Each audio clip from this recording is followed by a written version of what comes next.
Yo, peep game. Right out the gate, it starts with the Avengers abusing Hydra, who have not figured out that this is the worst universe to be a villain in. This is not the damn Justice League. They call the Avengers because they only show up to settle the score, which is the only way to describe the ass whooping that they are putting on this whole platoon. They got Thor swinging in to 1v12 without the hammer, ragdolling them like they're in the Source engine, sending an alley-oop to Cap, who drags him across the ground and tosses bro to the side like a damn toddler. Immediately combos that into a couple no-scope shield bounces and use some unsuspecting victim as a fucking booster ramp. The minute the leader of the Hydra base sees that shit happening outside of his window, he surrenders. No surrender!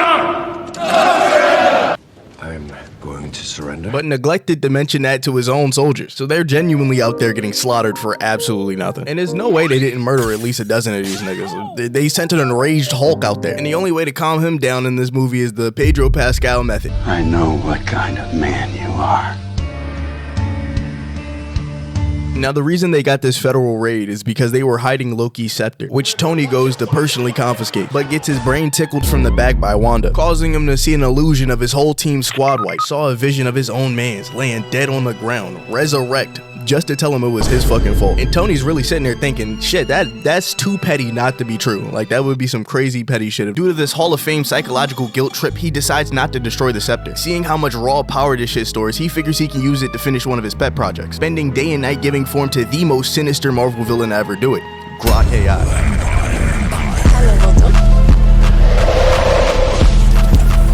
Immediately upon getting consciousness, he's on demon timing. All he did was have to scroll on Twitter and see one Facebook Live and bro turned evil. Jarvis told him he's a peacekeeping program, but when Gang finds the Pokemon section in DeviantArt, it's cooked. 60 seconds into consciousness and he's already feeling like Crypto, but his first body happens to not be a human at all, as he snuffs Jarvis for simply being in the same vicinity as his spawn point. Genuinely a tragic moment for the hood. They could have put Hawkeye in the grave and I would be far less upset. It's like the equivalent of shooting the dog in the movie. You're almost ensuring that a nigga has to get his lick back. That's what the whole John Wick series is about. After violating Jarvis, he sends one of the Stark bots down to the party, where Tony and the team happen to be having a pickle measuring contest via trying to pick up Thor's hammer, when they get interrupted by Ultron Beta dropping bars on these niggas like a Greek philosopher. You want to protect the world, but you don't want it to change.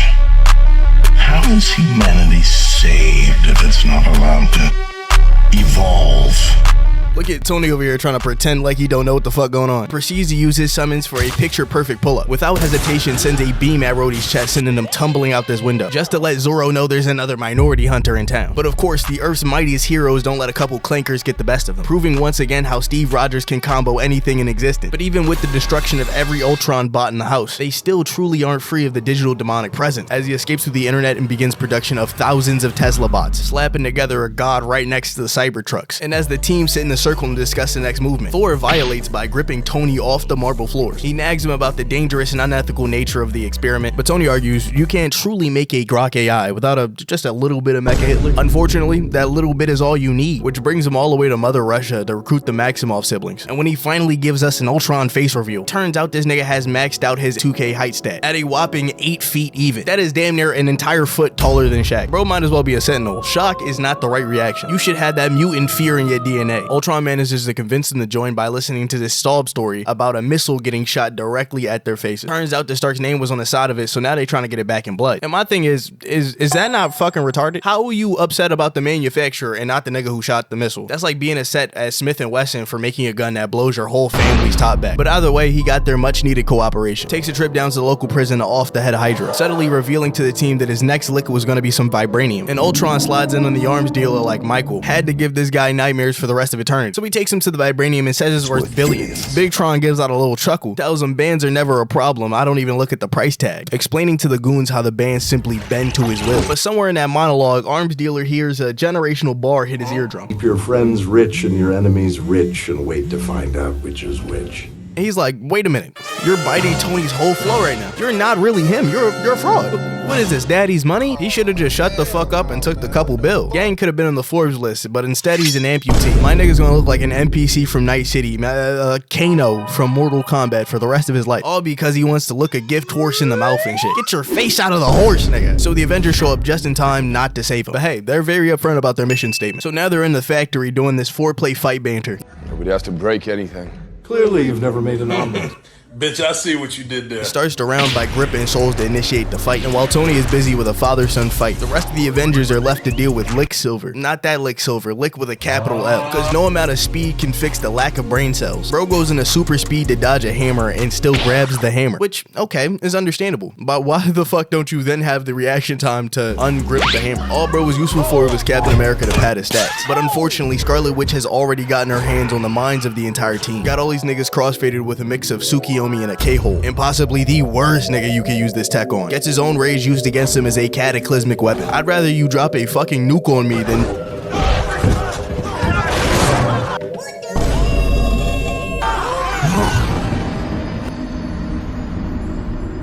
If I'm in the car with my family 6 blocks down and I see this entire scene, I'm recreating the ending of Mist. Shit will be a faithful adaptation. He is fully tweaked out like the Kensington crackheads when they switched to bath salts.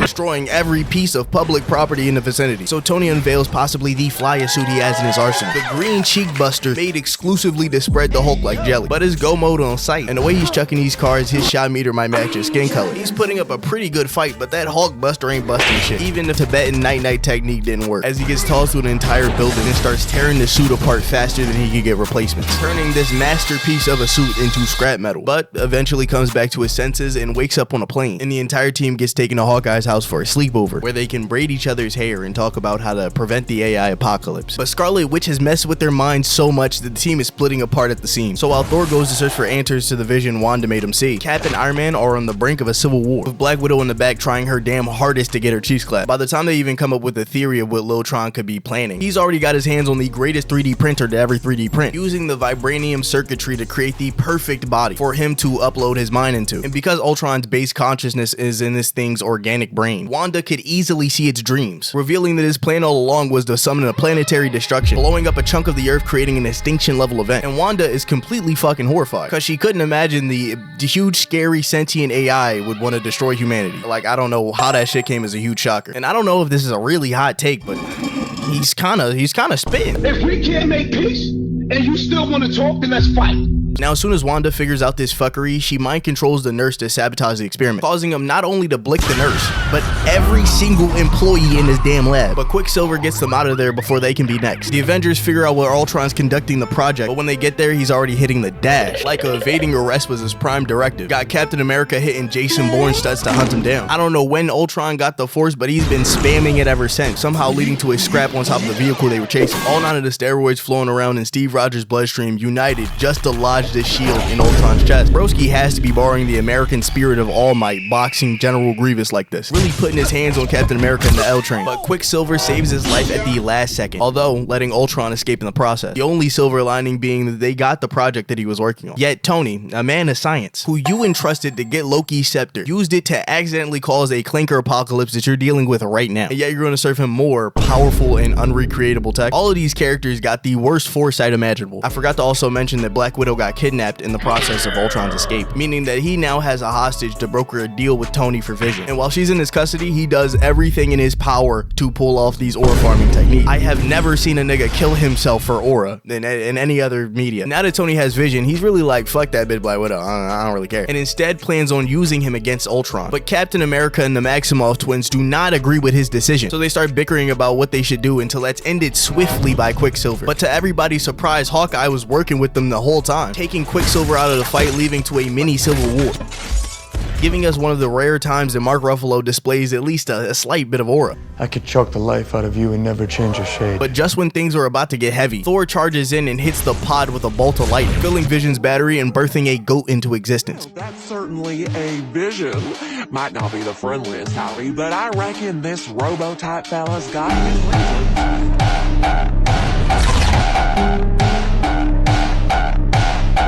And just like Ultron, he pops out immediately on Demon Time. Try to slime the first person he saw just like the OG. But one reality check gets him to rethink his whole decision, contemplate his life choices a little bit, and apologizes to Thor without hesitation, forming a cape. You know what I'm saying? He needed the drip. Look at him. He felt physically uncomfortable without that shit on. Easily convinces the whole team with a think therefore I am speech that he's not Ultron. So with Earth's mightiest heroes all assembled, they go to handle their greatest villain yet, Big Tron. As bro has had a crazy growth spurt in the matter of a couple minutes. Added a couple inches of height and like 200 more pounds. And when they show up, Ultron releases bots on the town, forcing them to protect the civilians. So instead, all of the Avengers go to help the civilians while Vision 1v1s Ultron. He manages to break Ultron's control over the bots, but it is far too late as he's already put his final plans into motion, using an anti-gravity machine to lift Sokovia so high that when it drops, it creates an impact crater similar to the dinosaur's extinction, all to gain the highest KD ratio of all time. Thor moves from beating Cheston on the front line to going to confront Ultron himself, where Big Tron was all too happy to give the God of Thunder 3 big booms, and that was like the most powerful member of the team aside from Hulk. Ultron's plan is completely derived from the fear of getting jumped, because he's almost gleeful while choking Thor out as he stalls for time to call an assist. Gave that boy the Team Rocket send-off. Just like Team Rocket, Ultron comes right back with an army of bots behind him to pull off this elite dogpile. You got hundreds of bots swarming the Avengers, and they're killing them in the worst, most gruesome ways possible. You got Vision over here digging in bro's ribcage, while Captain America doing multiple flips for one final hit, all coming together at the end to shoot a unibeam at Ultron. Bit of hindsight.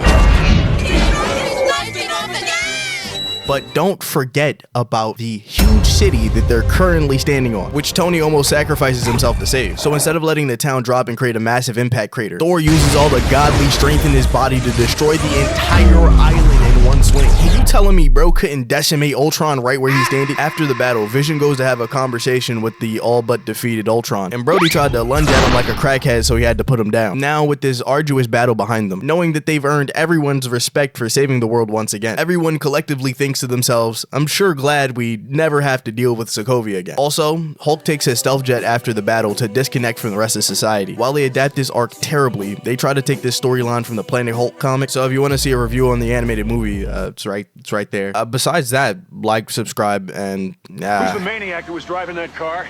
That would be me.